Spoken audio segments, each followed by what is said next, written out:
Hi, Bronwen, and hi, everyone in the class. I'm leaving an audio recording about my comments concerning your first nonfiction piece for the class, Bronwen. So shiny, so bluish white. I've read the comments others have left, agree with some, disagree with some, um, feel attached to the speaker in a way that I feel is healthy in nonfiction enterprises. If I don't feel the speaker, her life, her interests, her trauma, then there's really no reason for me to read this other than reveling in the writing itself, let's say. And the writing itself always leads me to a speaker, and it usually correlates very well. Good writing lends itself to an interesting, provocative, introspective, truthful speaker. So, and I hear this speaker most clearly in this piece at the end. I forgive myself now. Although I'm not clear what she's forgiving herself, I'm interested in the voice right here, and him, and the other him. It takes time to learn how to recognize our signs. It gets easier once we've lost something irreplaceable, invisible ink that needs salt to appear. Very emotionally charged, but calm and quiet voice. And those two things together, they're sort of inverse, or that creates a real tension for me in the speaker, in my reading of the speaker, in the whole piece that's unfolding before me. At the end, it unfolds before me. At the beginning, I felt like I wasn't all that involved at the very beginning. Hey, hi, so did you get your taxes done? And someone, I can't remember who it was, brought up how you're using it very effectively in the narrative. But for me, it didn't feel like the thing that grips me enough to keep reading. And that's what's really crucial in a short piece of nonfiction, or a longer piece for that matter. Um, so, so there's that. But what I think is the strongest throughout the piece is your descriptions. They're quite amazing sometimes. A lifetime outstretched, filled with children and grandchildren and porches and sunrises and sunsets. And then a couple, let's see, did I get that one? Yeah, a couple lines down, until all the children and grandchildren and porches and sunsets are encased in never to be eaten rubber cement. The rubber cement idea, I think, needs some fleshing out, as things normally do in a first draft. But all of this descriptive rhythmic language is marvelous to me, marvelous to my ear. I wanted to know more about the speaker's sexual disinterest. Finally, at the top of page 2, finally saw what lay beneath my endless ambiguity and sexual disinterest. I think that leaves a lot of open-ended questions. And then we get another description that knocks you out. Liminal fog where child self clings to woman self like the smell of burnt eggs. How fantastic. Fantastic. Another description. Perhaps as we sat in the sun on a cloudless day, encircled by the smell of redwood bark drying after a soft morning rain. Beautiful and sort of quiet. The rubber cement one is sort of heated. This one's quiet and balancing out some of the other descriptions. My knee found only the bones of my heart beneath the almost thaw.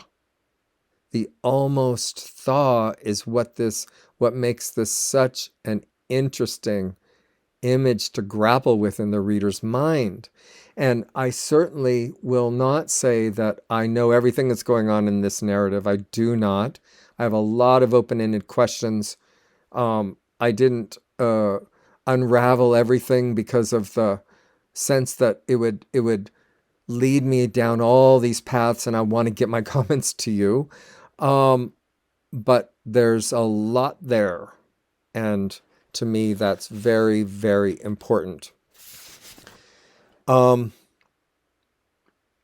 clarity question, I think it might have been L raising this. The clarity between the two male figures.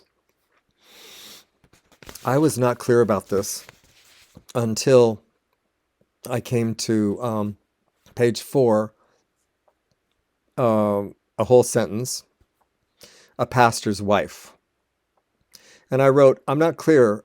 I've not been clear about this. Did I miss an earlier reference? And then later I went back to when you wrote my youth pastor, right? And that's, I think, on page 2, maybe page 3. Oh, shoot, I want to find it right now. I don't see it. I know I marked it. So it's okay. I will, I think it's, let's see, I've been called his sister in Christ, so I let myself crumple. I wasn't sure I had come about, okay, so let me read all of this. So 7 months earlier, which is a big leap back, we have to remember when we go back that the reader must be included in everything and made to feel whole throughout this memory experience, right? So usually, in my experience, connecting the present moment of the piece with the past moment or moments requires something tangible. So something like, for instance, I pour a bottle of Pellegrino to Carly Simon's in Carly Simon's glass at a restaurant, right? This is true. And then when I'm writing about the first time I heard Carly Simon and what transpired between me and another boy whose parents had her records, brought me back to a green shag carpeting. And so I'm melding the present moment with the past moment through an it's not an objective correlative. It's an imagistic trope. It's an imagistic strategy.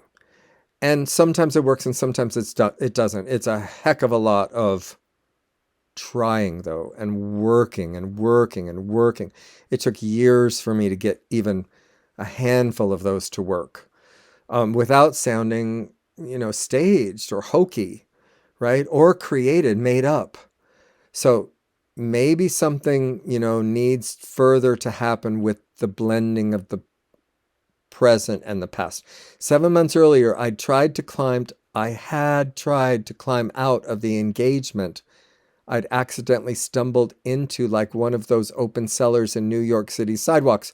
What a wonderful metaphor, or simile, actually, like one of those open cellars in New York City sidewalks. Stumbled into because the bright and shiny boy, whose mind thrilled me as much as his sea blue eyes, whom I'd been in love with for 5 years.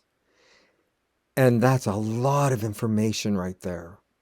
And that happens numerous times in this piece. So I think if you want the reader to be following you between these two figures, shorter sentences when so much information is heaped on might be very useful. And also naming them. And we don't have to, in nonfiction, use real names, of course. I changed almost all the names, and there are probably, 60 in my book. I changed all of them except for, a handful, a half dozen. And but names are very, very important. I learned that from Paula Marshall, the novelist, who wrote Brown Girl Brownstones and what's that book about the widow?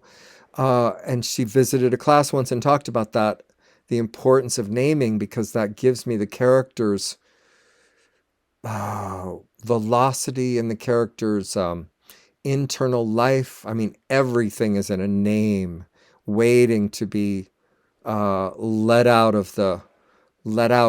into the air kind of idea. So naming might be something to really consider here. 4 or 5 years, and then the sentence continues, had gone off to college without ever displaying interest beyond my being, as he'd always called me his sister in Christ. Okay, so I confuse the two because though you stick with sea blue eyes every time you bring him up, here they're conflated because I'm seeing the pastor as someone different than the sea blue eye man. And so something's very tricky for me in following them.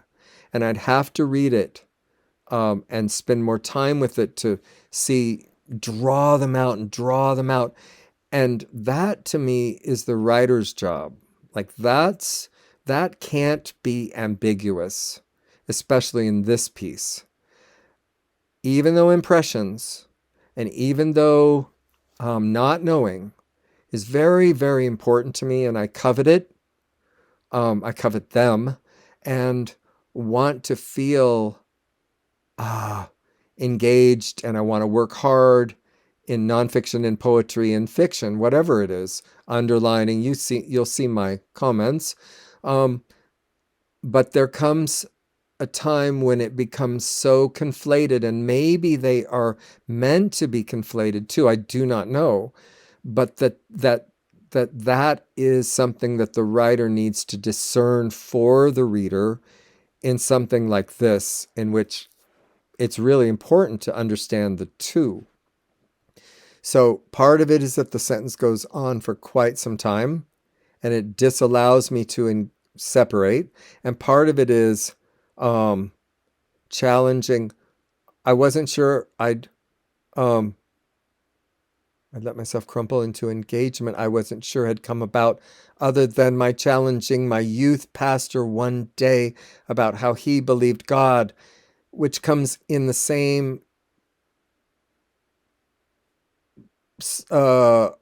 paragraph as he'd always called me his sister in Christ.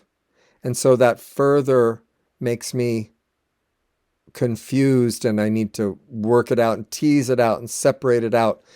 And I think some of that can be done by paragraph shifts, and some of that can be done by naming if you choose, and some of it can be done by any other creative endeavor that we pursue, right? Writing always gives me problems every single day. And my creative sensibility is such that those kinds of problems are very interesting for me to solve. I want to solve them. A plumbing problem in the house doesn't interest me at all. A problem about discerning between two main characters is very interesting to me as a writer. And the green bottle and the green shag is very interesting to me as a solution to the problem, which took me a dozen, 50, I don't know, more tries to figure out how the heck can I do this. And what I want to mention here is that the creative mind naturally looks for multiple solutions to a problem and then chooses the best solution. So creative people, it's been proven by Nancy Andreasen, who wrote a really interesting piece. Let me see if I can think of the name.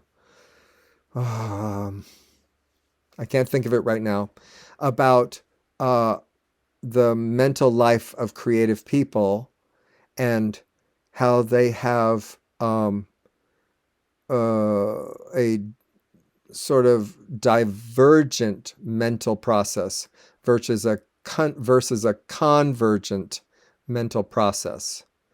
I think that Some people naturally adhere to the idea that I want one solution for the problem and that will make me feel in control. And creative people tend to not be like that. They tend to see all these different solutions to a problem um, and then choose the one that works the best.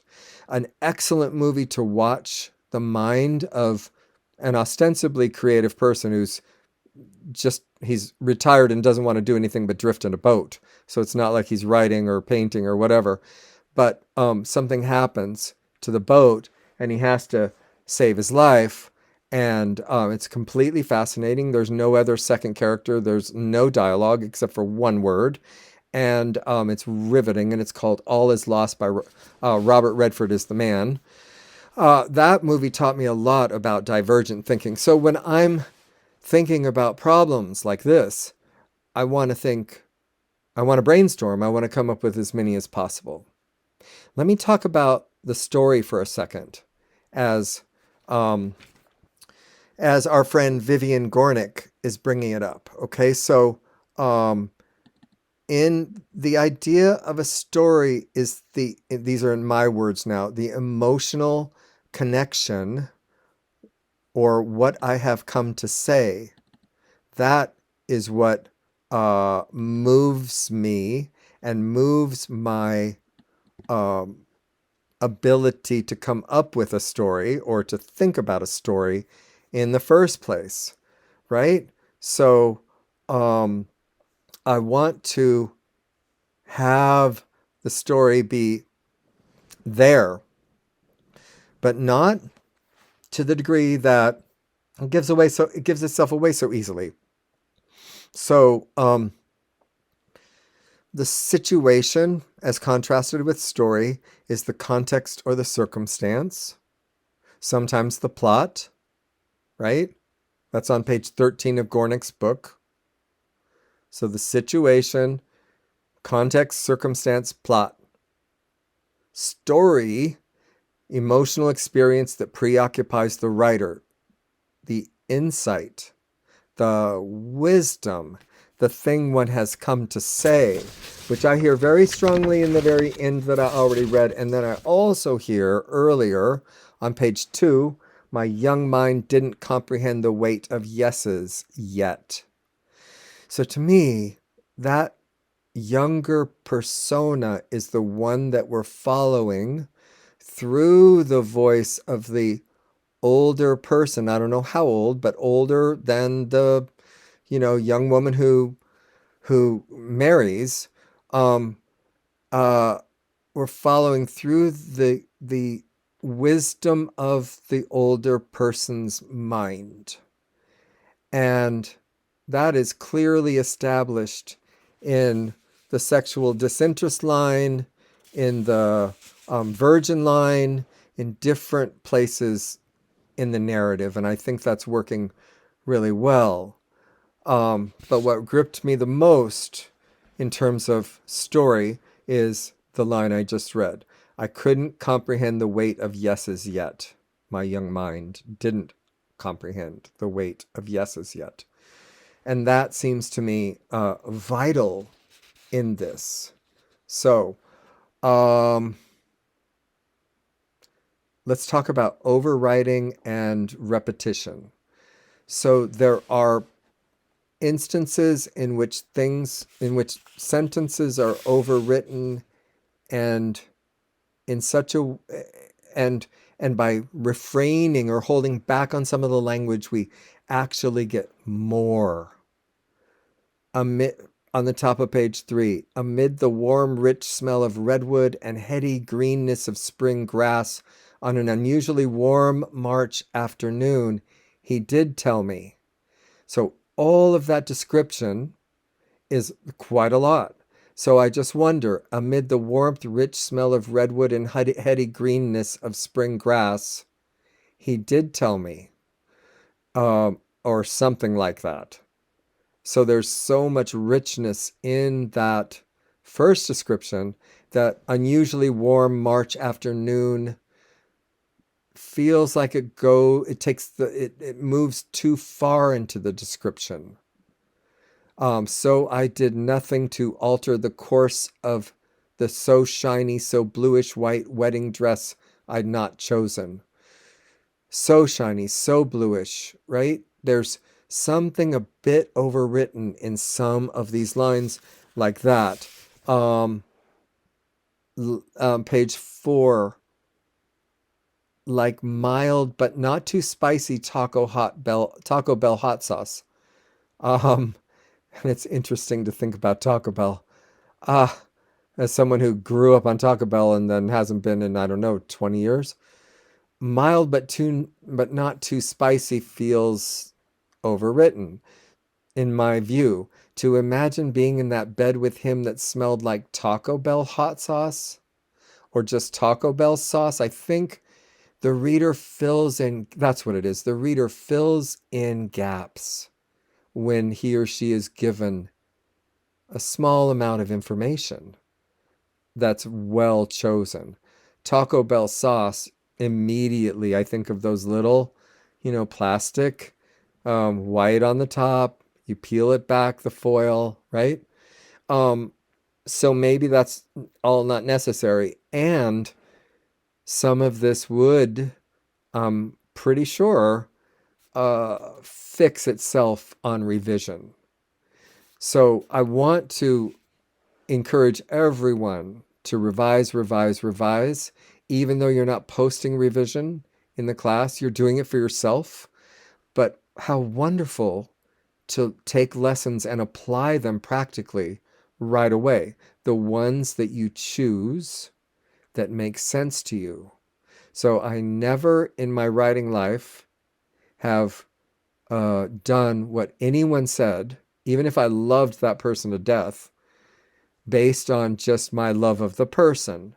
Sometimes, she had an off night and wasn't reading clearly what I wrote, or missed a cue, or maybe I missed cues in your piece because I was embedded in the language from pretty much the second paragraph. So I pick the comments that make the most sense and I apply them. Repetition. So let's go back to the taxes. So it's perhaps a non-arresting line to begin. Okay, but that's one thing. But then to not know that it's the she who's speaking, not the he, I think is really a missed opportunity to start establishing character at the start. And when I mean character, I really mean persons. Like these are real people. I don't mean character as in fiction. And then taxes is mentioned in the third, well, hey is actually a sentence and so is hi, but basically the third one. So did you get your taxes done? Question. Okay. And then you emphasized the familiarity of it, the grooves of mundanity, and then you go off on this lyrical, beautiful thing that I think is wonderful. But then at the top of page 2, but in the hey, hi, so did you get your taxes done moment, this is now the third time that a kind of less than energetic line is inserted itself. And so I wrote the fourth, I think this might be just the third, but I don't know, third or fourth repetition is preventing writing from progressing. So it's just a repetition. That's what it sounds to me like. And just repetition enables inertia, a stuckness in the language, which can be remedied by simply cutting or replacing the line and moving forward to progress. So I was battling that too and figuring out how to alleviate some of that. And so cutting is one way, finding a new opening line and then inserting it after the opening line, for instance, might be another, to think about that kind of issue. So for now, those are my comments, and I will post my full comments for you to read and everybody else to read. And I look forward to your second piece, Bronson. Talk to you soon. I'm sorry, I just call you Bronson. I mean Bronwen. Okay? Bronwen. Thank you for sharing.